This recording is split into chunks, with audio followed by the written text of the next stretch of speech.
We're glad you're with us tonight. I'm Terry Brewer. And I'm Lynn Brooks. The Crimson Tide will face off against the Texas A&M Aggies in Bryant-Denny Stadium for the first time ever on Saturday. That's right. The matchup in Tuscaloosa may be a first, but there are strong connections between the two schools that date back to 1954. A closer look at that history is in our top story tonight at 5 o'clock. Coach Paul Bear Bryant is a legacy at the University of Alabama, but he got his start at Texas A&M as head coach in 1954.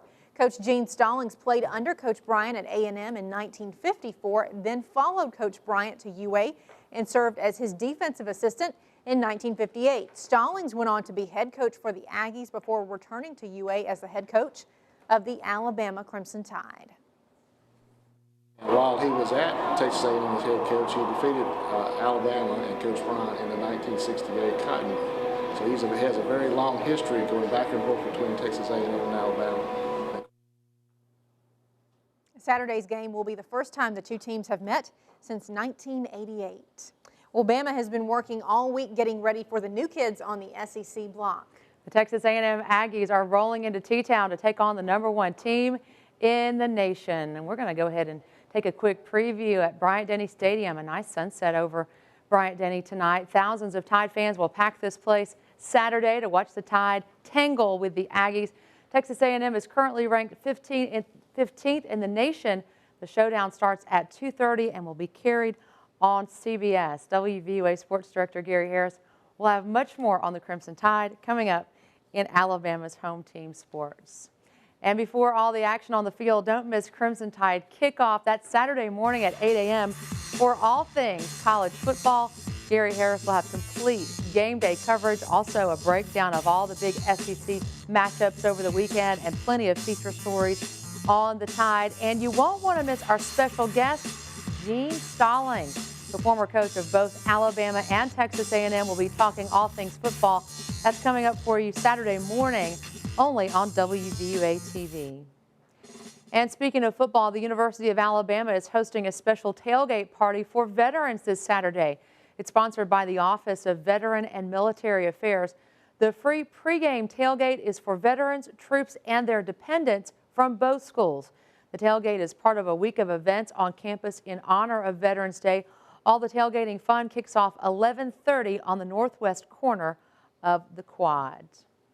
But before college football, it's high school football taking center stage here in West Alabama. For all the latest high school prep highlights, don't forget to join Gary Harris and the entire WVUA sports team for Football Friday. That's Friday night, right after WVUA News at 10.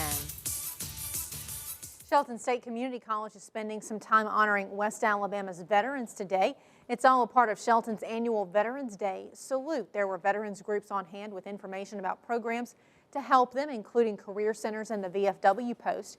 Eric Pruitt with Shelton State Veterans Affairs says it's important to help those who serve their country.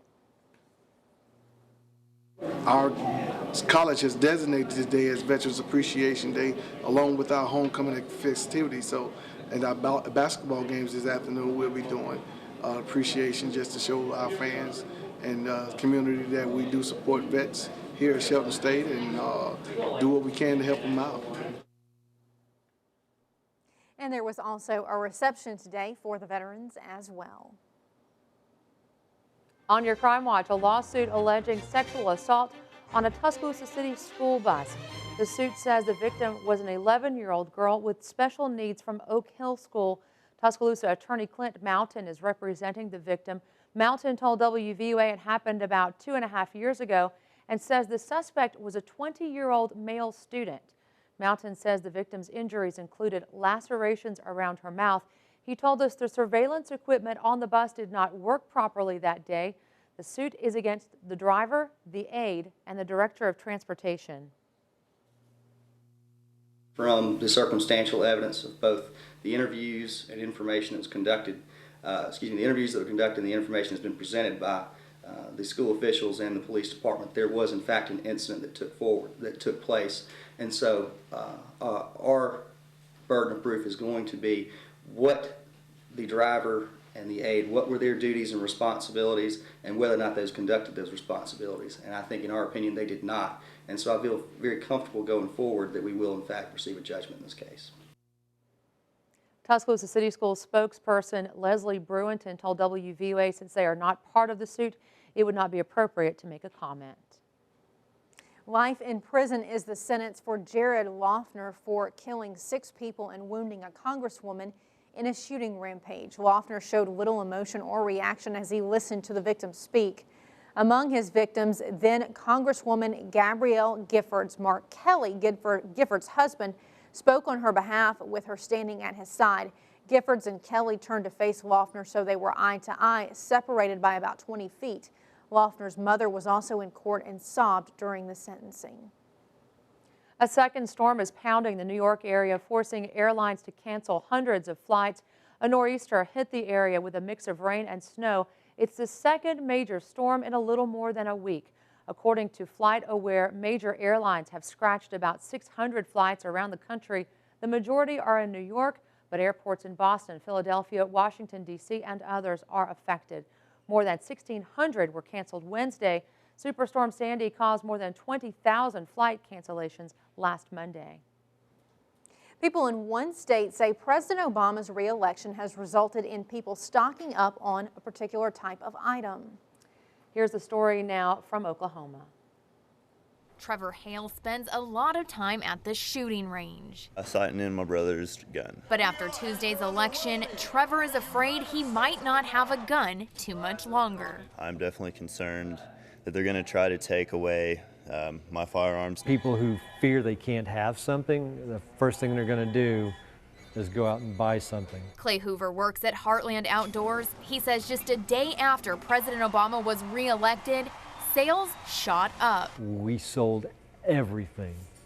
If I hadn't been nailed down, they would have sold me. Not just guns and ammo.